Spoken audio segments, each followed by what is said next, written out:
Has anyone ever written anything for you in your darkest hour? Nah. All right, let's start this right. I think everything's going to work now. Do you? Yeah, I have a good feeling. Do you have a good feeling? Yeah. All right. Baby, we can talk all night, but that ain't getting us nowhere. The snow is really piling up outside. I wish you wouldn't make me leave here. I poured it on and I poured it out. I tried to show you just how much I cared. I'm tired of words and I'm too hoarse to shout. But you've been cold to me so long, I'm crying icicles instead of tears. Boozhoo Jessica, I think they can hear us. Me no giga jab, me no giga jab. Brandy Marie is here. Would you like to say hello to her? Boozhoo Brandy Marie. How you doing, sister? No. Okay, hey, Boozhoo, and welcome back to the show. Welcome back to Boozhoo Nanaboozhoo, the podcast about Ojibwe language and shady side ice. When you want something really delicious, when you want to forget your, that sounds like a new kind of beer, huh? Shady side ice? Yeah, remember that? There was like Bud Ice or Miller Ice or some kind of ice beer. And it was like a beer with vodka in it. I don't remember that. Yeah. It was called something ice. Michelob Ice, or maybe. But Boozhoo, Shady Side, how are you? And Boozhoo Brandy, Boozhoo Jessica. I'm so glad you guys are here. You know, I make things harder for us than need be. Yeah, I know. All right. Let's see. Today is Ojibwe word of the day. Gaz agasqua jamaicog. Did you guys hear the song before? Natasha and I wrote a song about Leech Lake. And I was going to let Natasha sing it, but if you saw it already, let me know. Because it's kind of cool. We wrote a song. Yes, you did. Okay, we won't do it again. So today's Ojibwe word of the day, Leech Lake. Gaz agasqua jamaicog. And I think we've said enough about that. And we probably don't need to talk to Sylvester Stallone again. So what's going on today? Today, I would like to tell this story of the song, Will I Ever See You Again? So, we have a few songs that all have long titles. I'm Never Coming Back Here Again, which is about breaking up with somebody and saying the old, you always say the same things, right? It's always, hey, we can still stay friends, you know. But inside you're thinking, I'm never coming back here again. You know, if you're really going to be friends with somebody, you really can't stay friends with somebody you used to date. Really? Yeah, are you friends with anybody you used to date? Well, no, but I have good memories of them and stuff. Well, yeah, but once you cross that line, there's no going back. You can't go from friends to relationships and then back to friends. Because there's usually something that kind of spoiled the relationship. You know, it's a one-way trip. It's either off to, wedded bliss or you break up. You can't go back and forth like that. I don't know. Maybe they can. What do I know? So, what do you guys think? Can men and women ever really be friends if they were ever boyfriend, girlfriend? Weesini says, home is probably one of my favorites of yours. Oh, miigwech. I'm friends with former partners. With former partners. Oh, you are friends with former partners. Well, if you're shady side, that means that was somebody you were a cop with. Is this a partner in a law firm? Are you really friends, though? I mean, I say that if, but I never talk to them anymore. I don't know. Yeah, maybe it can be. What am I saying? Who cares? I mean, I guess my parents are still friends. And they got a divorce. Yeah. So what do I know? Yeah, sure you can. So, yeah. Oh, so anyway, we have these long, never coming back here again. Home is a short word. But then there's, will I ever see you again? And I used to confuse the band. They'd be like, all right, we're going to do the Will I Ever See You Again? It's like, which one's that now? Is that the breakup song or the Wish You Could See Her Again song? And, it's tough to, I guess this is half my problem. What? Well, I can't stay friends with the people I used to date because I was either one who had been dumped, and then so I'm kind of bitter, yeah, or I don't want to be broken up anymore. I wonder if we could ever be together again. And no, I don't want to be their friend. I want to be. So this song is about wondering if because you break up with somebody, and then they keep on living, and it's weird because sometimes you'll think about it, like, what's going on with them. They didn't die, but it seems to me like they did, because, I wonder will I ever see him again? Will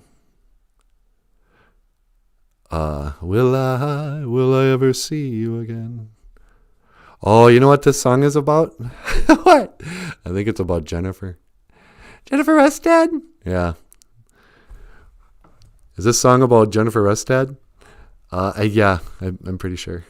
At least elements are. Yeah. This is a song about breaking up with somebody. And, well,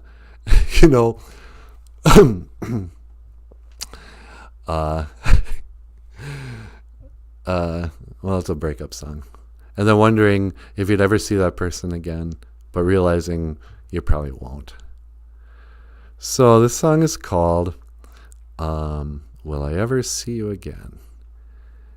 And where is it? Sweetie, are you ready for the backing vocals? Yeah, sure. All right. Here's some more cool, dangerous graphic stuff. I hope I don't overload the system. Will I Ever See You Again? Written by Michael Lyons. And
and you drank it in far different ways.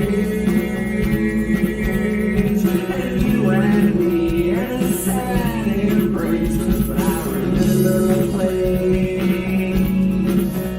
where you pulled me close and you kissed my face.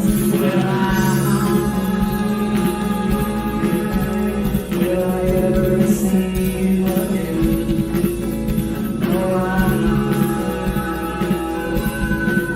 don't think I'll ever see you again. Will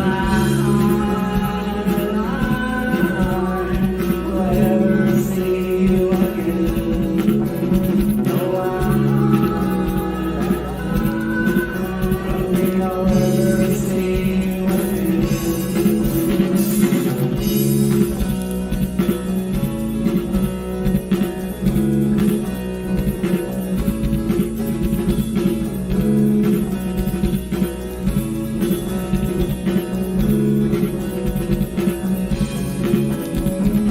Way back when, but I don't know how, you sacrificed my sacred cow.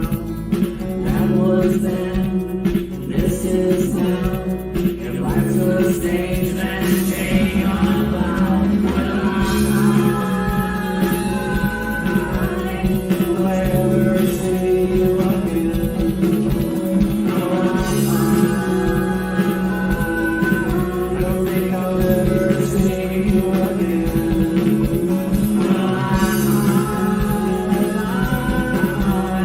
Will I ever see you again? No, I don't think I'll ever see you again.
Almost perfect. Little glitch in the end there. All right, let me go back to the office. All right. This is nice. Nice and just normal, boring, gray office space. How you guys doing today? Are you sufficiently overstimulated now? Let me see what's going on here. I can't even see the... Oh, here we go. Yes, you did a great job. Boozhoo Sheila. Hey, Boozhoo Sheila. How are you, my dear? And she thinks it's cool. Ooh. So, yeah. Will I ever see you again? You know, do you have anybody in your life that's like that? Sweetie, is there anybody you wonder if, you'll see again?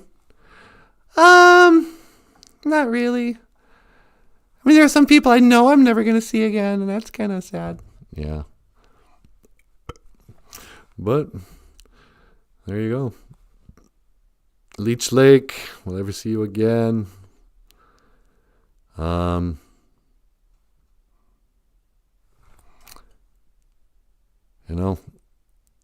You would think I would have something to say after all this trouble. I got to spend more time thinking about the presentation of what we're going to talk about on this show. Like have a story ready or something. Yeah, because we have so much time. You spend 12 hours making a 3-minute music video. Yeah, I know. So, what is it today? Wednesday? Abatuse? It is halfway Wednesday. Abatuse. Abatuse, abatuse, abatuse. I've got to say, abatuse. La da da da da dum, ba da dum, bum bum. Ba da dum, bum, ba da dum. Ba-da-dum, bum, bum, bum, bum, bum, bum, bum, bum. Ba-da-dum, ba-da-dum, ba-da-dum, ba-da-dum, ba-da-dum, bum, bum. Welcome to the Lone Ranger and Tonto TV show. We're a show about a Texas Ranger and a Shinab named Tonto. Oh, we're going to have so much fun today. We're going to fight the cowboys in the Indian way. When I was a kid, I had a Tonto doll. And it came with a 6-shooter gun and a holster. And it was big, Tonto was like 12 inches tall. He was as big as the old G.I. Joes. The original G.I. Joes with the Kung Fu grip. You could hang that G.I. Joe right from the tree limb. Because he had a Kung Fu grip. Not only was G.I. Joe, what was he, a Vietnam vet? Is G.I. Joe supposed to be from Vietnam era or from World War II? I think he's a Vietnam vet. Which is interesting because when I was a kid, Vietnam was only a few years before. Did they come out with G.I. Joe just to, sell? Maybe they came up with the Vietnam War just to sell those dolls. You ever think about that? I never thought of that. What if they did that whole thing just to sell G.I. Joe? I mean, it's $1 million industry, or it used to be. It's probably out of fashion now. I don't think people want their kids playing with G.I. Joes anymore. Oh, no, don't play with guns. War is really bad. I don't want you kids to think that when you grow up, you should buy a gun and go to war.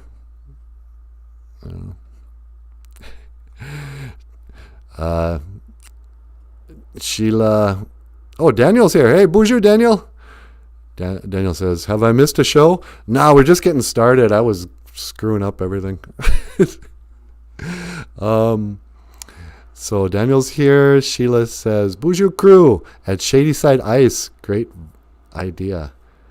Boozhoo crew at Shady Side Ice. Sheila says, no way, but Jessica says, at Daniel, no, it started late today. We're less than 20 minutes in. Yeah. I wanted to say, I'm on Indian time, but I had some trouble this morning. So, what was I talking about? Yeah, so G.I. Joe had the Kung Fu grip. You could hang from the... you know what it was?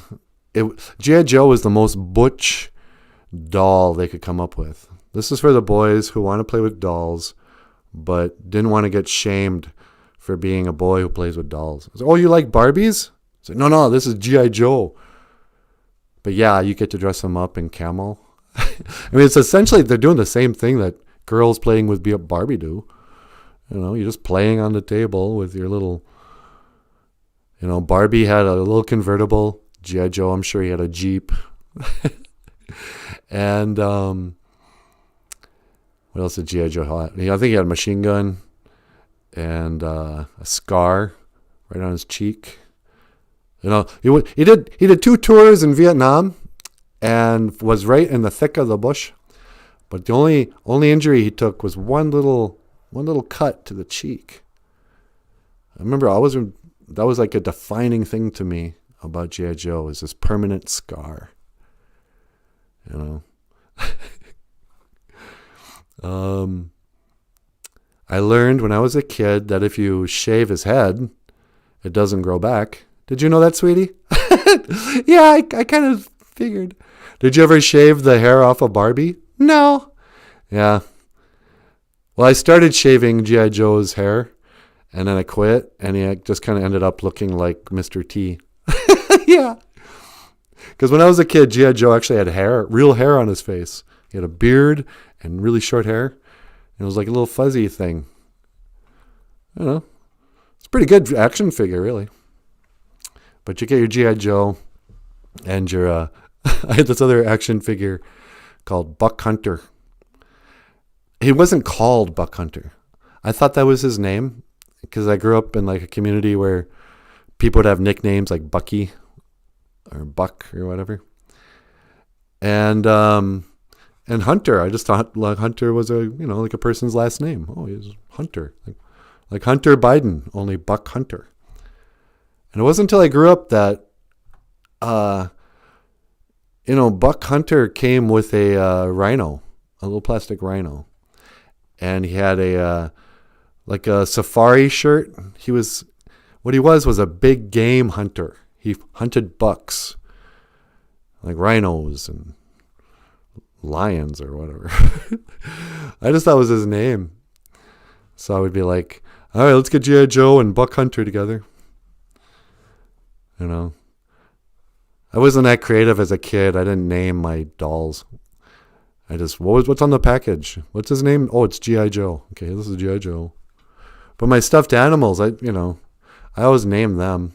Really? What were some of your stuffed animals? Well, my first stuffed animal was Doggy. Doggy? Yeah. I wasn't very creative. I had a little stuffed dog, and so I named him Doggy. I mean, come on, give me a break. I was 1.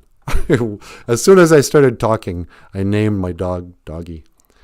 And then there was Little Cutie, the book's named after. Red and white teddy bear. And I think little cuties are what they call a type of orange. Yeah, they're little cuties. Yeah. I think I probably saw that on a bag or something and named my teddy bear Little Cutie. Which is a weird, most kids would name their teddy bears, like Teddy. I named him Little Cutie.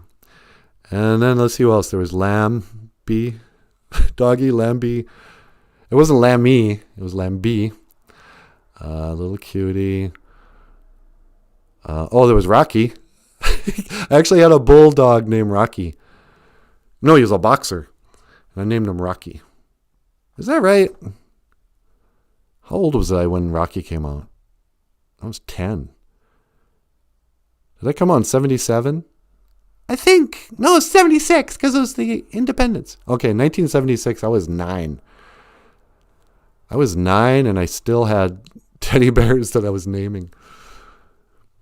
They say when you grow up in a small town, you grow up slower. And that was really true for me. I was still playing with action figures, well into the double digits. Like doing the little voices and stuff. Come on, man. Let's get out of here. I'm going to jump to that limb and use my kung fu grip to hang on. You're crazy, Joe. Come on. Let's get out of here. Oh, yeah? Well, how about I use my super strength and throw you across the room? Action figures. Where's Paul Stanley? Oh, he's way up there. Maybe tomorrow I'll bring out my Kiss dolls. People always want to say, oh, who's a better band, Kiss or the Eagles? What? How can you even say that? Have you ever seen action figures of, Don Henley, Glenn Fry? Nobody wants to pretend that they're Don Henley and Glenn Fry. Not even them. So, yes, G.I. Joe, Vietnam. This is a story of an Ogichida, a warrior. Because in the Indian way, actually, in the Indian way, they call anybody who does anything a warrior. Oh, I went to college. I'm a warrior in the classroom.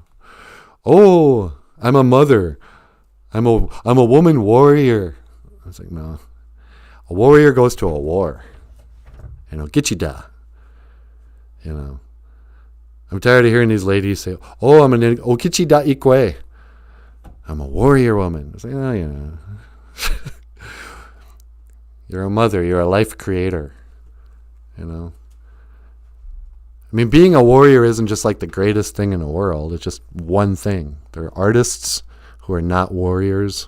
There are moms who are not warriors. These are creators. They're musicians, writers, just every other thing you can possibly think of. But that doesn't make you a warrior. There's just one type of ogichida, a person who goes to war. And that is what, G.I. Joe was. So, back in the days of the grandfathers, there was a boy who was nearly a man. He was 18 years old. He was just about to turn 18. His name was Joe. And there was a war called the War of Vietnam. And it coincidentally was in the region of Vietnam, which to this day, I'm ashamed to say I could not find on a map if you asked me to. I have no idea where Vietnam is. But there's jungles there, and Vietnamese people, and snipers in the trees, and men in the holes and tunnels, or whatever. Yeah, that's interesting. What's that? You know how they always talked about how the Vietnamese would dig tunnels and run around underground when they were fighting the Americans? Yeah. Well, I always pictured them being like Bugs Bunny and just tunneling underground. But what if they actually found underground tunnels? We know that there's, like, under America, there's just a huge series of underground tunnels in, like, cities. Apparently the Denver airport is, like, the hub of not only air control, whatever, but there's a vast network of tunnels underground. And, you can speculate on who in the world built those. But, I've seen the videos of trucks driving into underground tunnels. And they say, and it's all government stuff. So, yeah, well, the shipment's going all the way to D.C. underground. Anyway, but maybe there were, like, real tunnels in Vietnam under this jungle from, like, a previous civilization. Because let's face it, they're not digging tunnels to fight in a war that just started a month ago. But anyway, I have no idea what I'm talking about here. So Joe, he was 18, and there was a war in Vietnam. And the war was to fight for the, freedom of America or something. Something about apple pie. The war, to this day, people debate what was the reason for the Vietnam War. And more than anything, the Vietnam launched the careers of many 70s folk rock bands. From Creedence Clearwater Revival to the Rolling Stones. Jimi Hendrix to Bob Dylan. So, in order to, sell records and that, the U.S. government, invaded Vietnam. And we weren't going to quit until we had taken over Vietnam and made it another United State. We were going to call it, West Dakota. We wanted to get Vietnam, and then later on we were going to take Iraq. And we're going to rename them West and East Dakota. Anyway, so little Joe, he signs up for the draft. And he's at home with his mom and his dad, and sure enough, his number gets called. And his dad stands up with a tear in his eye. He says, "Joe, make me proud." And so G.I. Joe goes, "Oh, man, I was afraid of this. I'm into Kung Fu. I'm into Eastern philosophy and martial arts. I revere the Vietnamese for their karate and their kung fu and their judo. You know, G.I. Joe was really into kind of Asian martial arts and stuff. He didn't want to fight.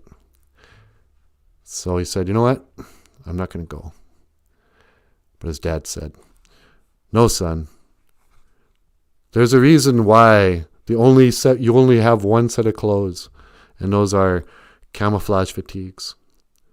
There's a reason why you have only one set of boots made out of plastic, or plastic rubber kind of. You could take his boots right off. And son, let's face it. It says made by Mattel down there. You're never going to have children. So you must go out and defend your country. You must become a general. Oh, no, wait. He didn't get drafted. What am I saying? He enlisted. That's what G.I. Joe means. General enlistment. Oh, for crying out loud.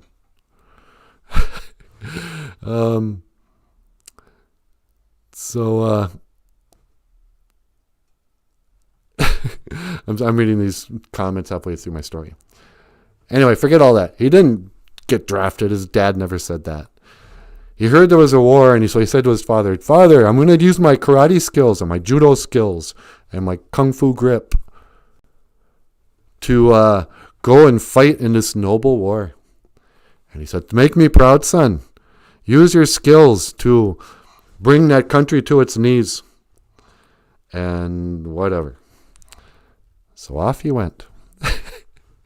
And he fought in the jungles, and he fought, and he fought, and he killed, and he killed, and he killed, and he burned down full villages of children and women.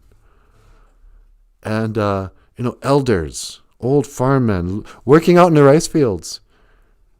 G.I. Joe would just indiscriminately pick them off with his machine gun. Yeah, take that, rice maker. I don't like your paddy rice. I like Manuman, wild rice.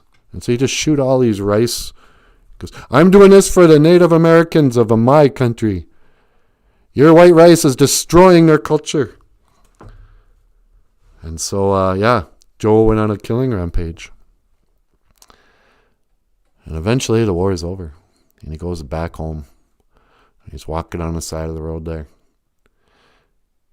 And a sheriff comes up, pulls aside. He goes, hey, what's your name?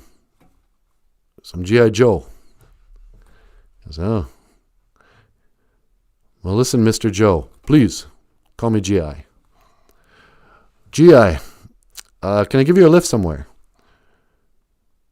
He goes, no, I don't want any trouble. I'm just walking here. He goes, no, come on. Which way are you heading? And G.I. Joe goes, north. He goes, yeah, come on. I want to take you to the edge of town. He goes, look, man. And by this time, G.I. Joe sounded exactly like Sylvester Stallone. Because, I was over there in the jungle, and I come back here, and everybody's saying all these disgusting things, spitting in my face. And the guy goes, the war is over, G.I. Joe. It's never over. It's not over for me. I didn't ask for it. I didn't draw first blood.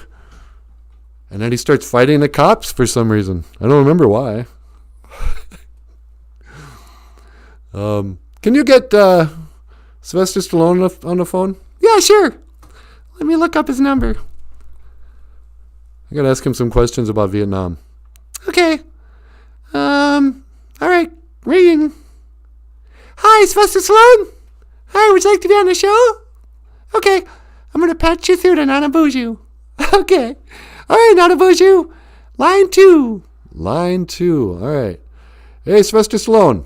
Oh, yeah. Well, how's it going? Oh, I'm doing really well. How are you? Oh, not too bad. Listen, I had some questions about Vietnam. Were you in Vietnam? Yeah, I was in Vietnam. I went there right after I won the championship of the boxing. You mean the world champion boxing match? Oh, yeah, that's right. Yeah, okay. So I remember seeing a movie where you came back or something, and the cops were bullying you, or what was that all about? I hardly remember. I got PTSD, and I've got traumatic brain injury from all those years of boxing. Oh, really? Yeah, that's right. I fought Apollo Creed in the ring. I went the distance with Apollo. Well, I know your character did. Yeah, that's right. But then I was general enlistment. No, GI. That doesn't mean that. That means general infantry. Yeah. So I don't remember because my brain, it don't work so good no more. Yeah. I notice sometimes your brain damage almost gives you a res accent. Not even. Not even. So you can't tell me why you were fighting all those guys in Rambo? I think I was fighting for peace, and I honestly couldn't tell you. Yeah, he sure killed a lot of people. Yeah. Well, you know why I kill so many people? You know why I do that? I can almost guess. 'Cause that's how winning's done! Yeah, I know. Okay. Well, I'm going to go, Rambo. I mean, Sly. Yeah, you can call me Sly. Okay, yeah, you can call me back anytime. I'll talk to you later, Nanaboozhoo. Yeah, okay, thanks for being there. Yeah, GOFUNDME, Minowa. Forget about it. Well, that didn't really help. No, not so much. Oh, yeah. I don't know. Sylvester Stallone. So, Vietnam War. What is it good for? You know, Johnny Depp was in a war. Was Johnny Depp in a war too? Yeah, I saw him in that Platoon. You know, even in Platoon, he had kind of 80s hair. He fought with Charlie Sheen. Can you imagine? Charlie Sheen and Johnny Depp fighting in Vietnam. I mean, you can picture Charlie Sheen doing drugs in Vietnam, and Johnny Depp doing drugs and drinking. But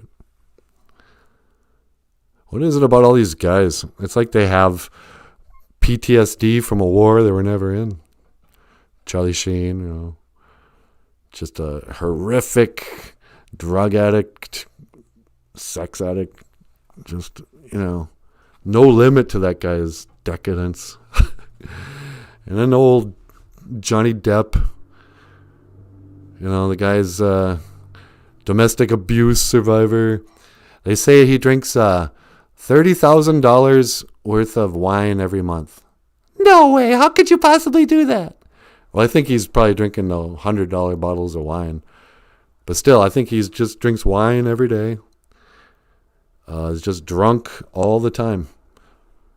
And, you know, then he had all that last couple of years, his wife beating him up. And then he gets, you know, I guess he's back on that pirate show. Old Johnny Depp. You know, he was Me Too'd. And for like a couple of weeks there, everybody hated him. He was like, no, man, she was beating me up, not the other way around. She's lying about that. And the whole world was like, oh, really? Amber Heard would... I don't think that the lady who married Aquaman or whatever would make something like that up, Johnny Depp. You're a pirate. She's like a mermaid with legs. So we believe her. And then, you know, when the dust settles... Oh, so he loses his job, Walt Disney, because, you know, they're such good people. They fire Captain Jack Me Too'd. And, but I guess they hired him back. They're like, oh, sorry. We believe the first bad thing we ever heard about you, so, you know, thought that'd be a good thing to do. All right, let's read some notes. Daniel Plack, how does the marching gun go again? The machine gun go again? The machine gun? I don't know, it's my machine gun. I can't roll my R's like... I don't know. GI stands for ground infantry. Thank you, Isani. See, I know so little. I thought it was like general. What did I think it was when you get drafted? And then I thought it was like people signed up. Enlistment, general enlisted, ground infantry. That's what my grandpa was. The actual guys who are dodging bullets. Okichida, warrior. So that was my original point of all this. So then G.I. Joe goes to Vietnam and comes back, and he's got all post-traumatic, and then he fights small-town cops. And eventually, I shaved his head, and he lost an arm from swimming in a tub. Yeah. It was a sad ending. We'll never forget. Although 9/11 kind of hijacked that sentiment. We see that makes sense, but the case of the toy, it actually stands for government issue. Government issue. Yeah, that makes sense too. I think it's government issue, not grounded. Who knows? Shows how educational those toys really are in the end. Everything I know about Vietnam I learned from G.I. Joe, which is almost nothing. G.I. Joe and the Platoon movie. What else taught me about Vietnam?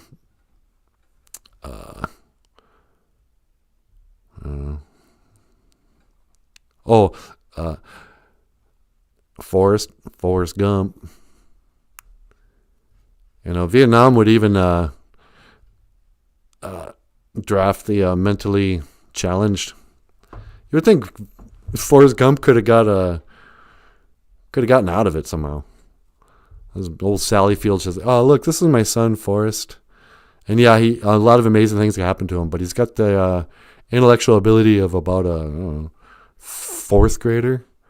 You really shouldn't be drafting this guy. I will take care of him. He can barely, survive without unsupervised. They didn't just draft people with developmental disabilities like Forrest Gump. Life is like a box of chocolates.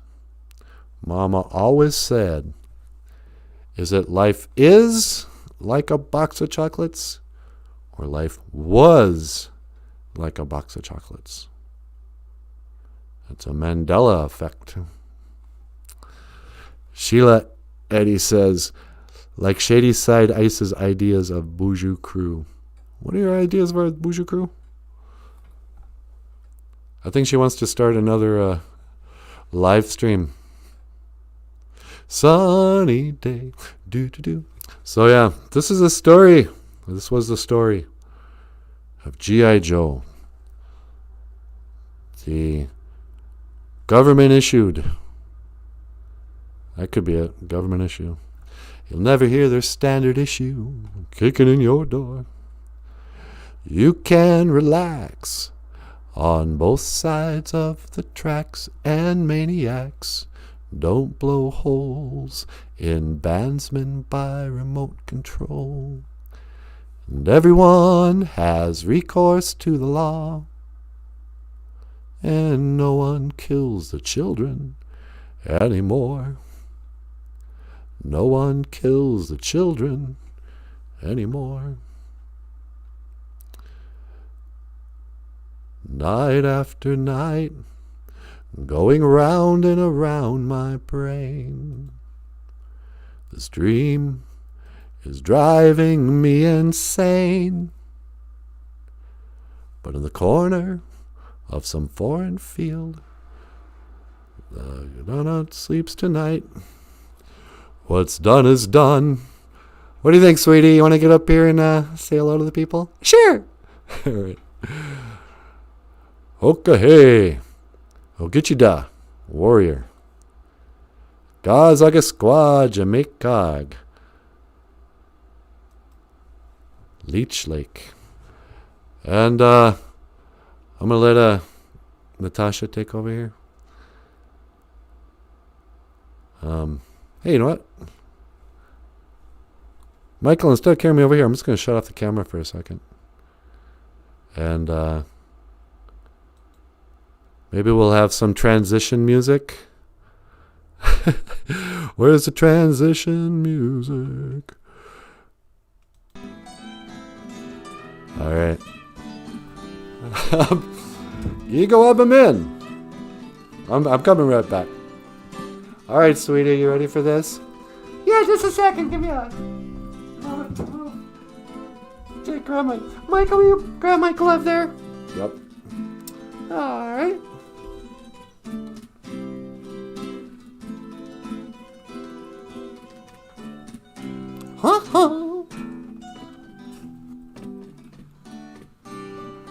This is really cool guitar. Where does it come from? That was me and Clint Carlson. He's playing lead on that, and I'm playing the. I guess we're both kind of playing a lead, but I'm sort of the rhythm player. Oh, that's cool. Okay, I'm ready when you are. All right. Do do do do do do do do. Hey everybody, Boozhoo! Welcome back. Welcome back. I keep saying that, but they've been here the whole time. You should be welcoming me back. Welcome back to the show, Natasha. Oh, thank you. It's so nice to be here. I'm so happy to see everybody again. How you doing, Daniel? And Sheila? And Jessica? And Shady Side? Boozhoo! How are you? I'm going to read some notes here. Weesony, that makes sense, but in the case of the toy... Oh, wait. Trauma, says Weesony.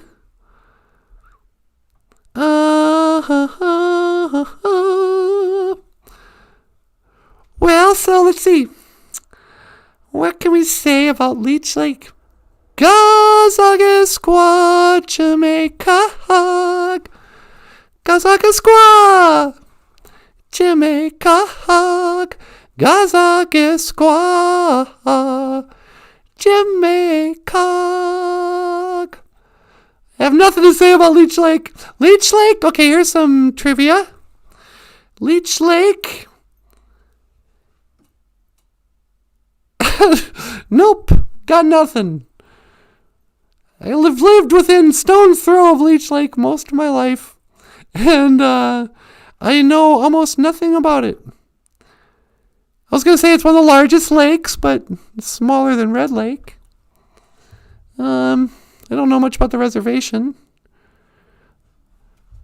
I guess I did learn this much. What's that?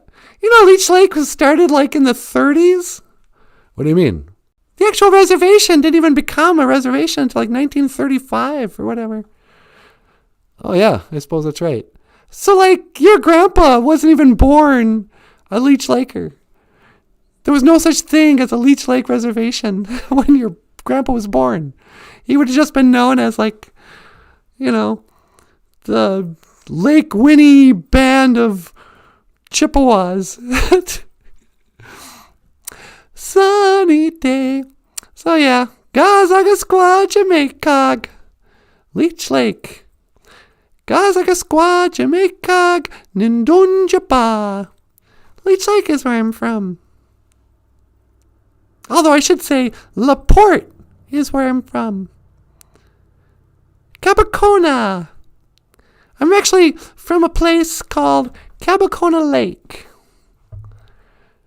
Or in Ojibwe we say Gabecona. Gabecona. Anybody here? Probably not. If you're from LaPorte, you know Cabacona Lake. And if you're from Lake George, which is really a boring name for a lake, you'd be aware of Cabacona Corners. They call this area that no longer has corners. But back in the days of the grandfathers, there was a road between here and Bemidji and LaPorte.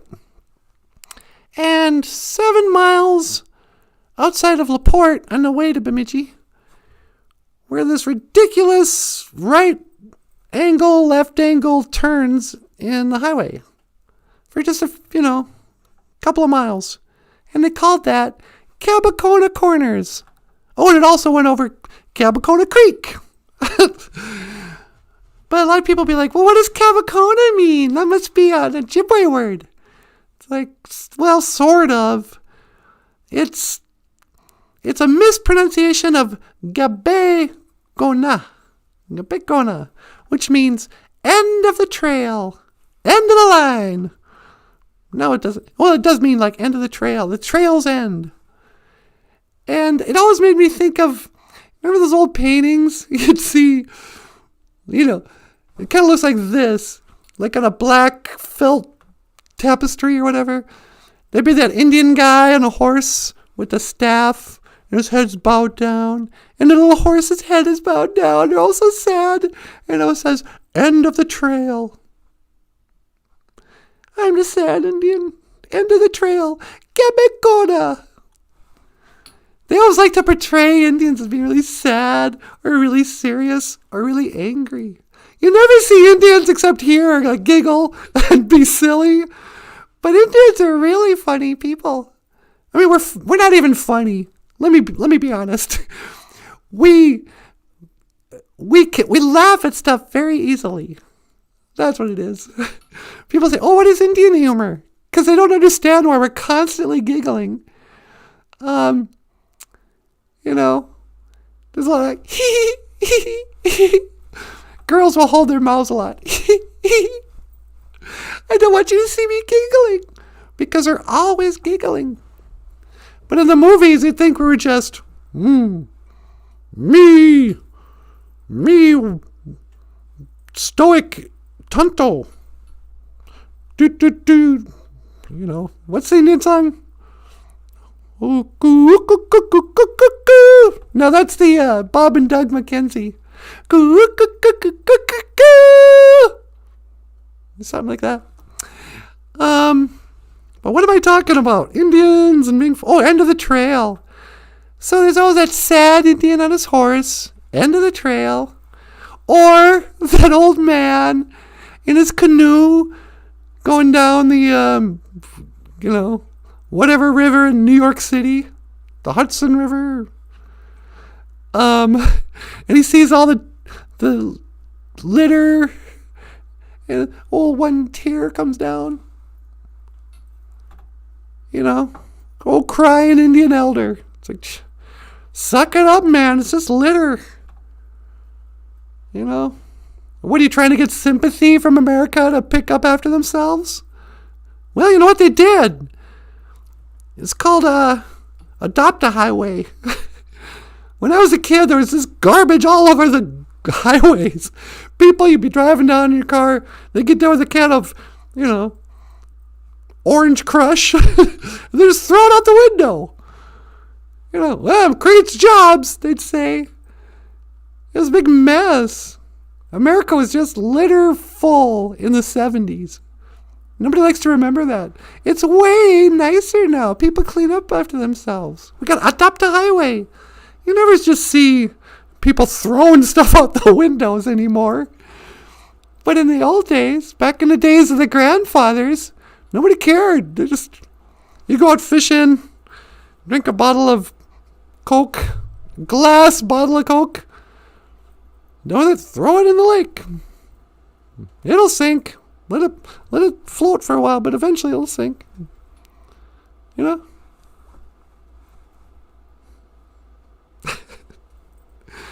People were, it's that Vietnam generation again. Bunch of killers. I wonder what G.I. Joe would be doing now. He'd be in his 70s, I suppose. Old G.I. Joe. G.I. Joe. He's probably homeless. He's probably got a meth habit. Or maybe he's like a militia guy. No, that's probably what I bet you G.I. Joe has like a stockpile of ammunition in a basement. He's probably living like Ted Kaczynski somewhere. Writing a manifesto. The G.I. Joe manifesto. He always wanted to settle down with Barbie. But he could never satisfy Barbie. G.I. Joe was a eunuch. So after the war, actually, you know what people don't realize about G.I. Joe? You know, when you were talking about G.I. Joe, you made him sound like Rambo. But in real life, G.I. Joe's voice was really high. Because he had that, that eunuch surgery. And he even put a stamp that said made by Mattel. No, but that was on his butt. So he was anal retentive eunuch. So G.I. Joe would sing in the all-boys choir as a big Vietnam vet, grown man, but he had a beautiful voice. Just high, sweet, perfect. And, but he could never go to the bathroom. He could never take a number 2. And that made him anal retentive. And so he was a deeply unhappy man. Yeah, so let's remember that in honor of our veterans today. You know, they've sacrificed so much for our freedom. What freedom's that? You know, the freedom to,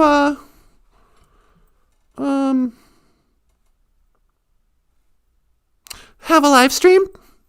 Yeah, as long as you don't say the wrong stuff. Yeah, nobody's hassled us so far. That's right. It's really, now that I think about freedom, since the cancel culture and censorship and, everything being as they are, I feel way less free. You know? But in a way, I'm way more free than I've ever been. Your job is the first thing that takes away your freedom. So Weesany says, in today's episode of G.I. Joe, Joe has a flashback in the middle of a Walmart checkout lane. Yeah, that's what would happen. You know? They'd be like, somebody would say, hey, where's your mask? And all Joe would hear is, Mo! Mo! Get you down! Get it out! No!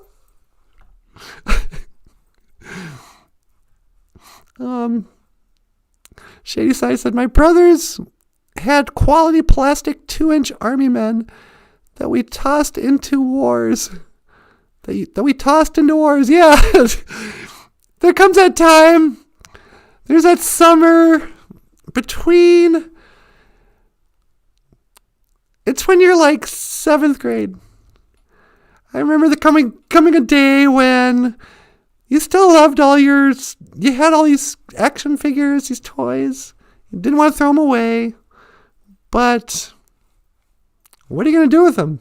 You know, G.I. Joe's missing a leg and you're a 7th grader now. So what do? You have one final battle with your buddy Daryl.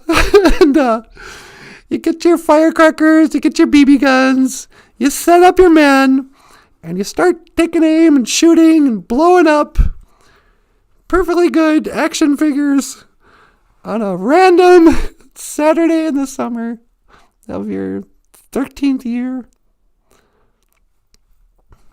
That was fun.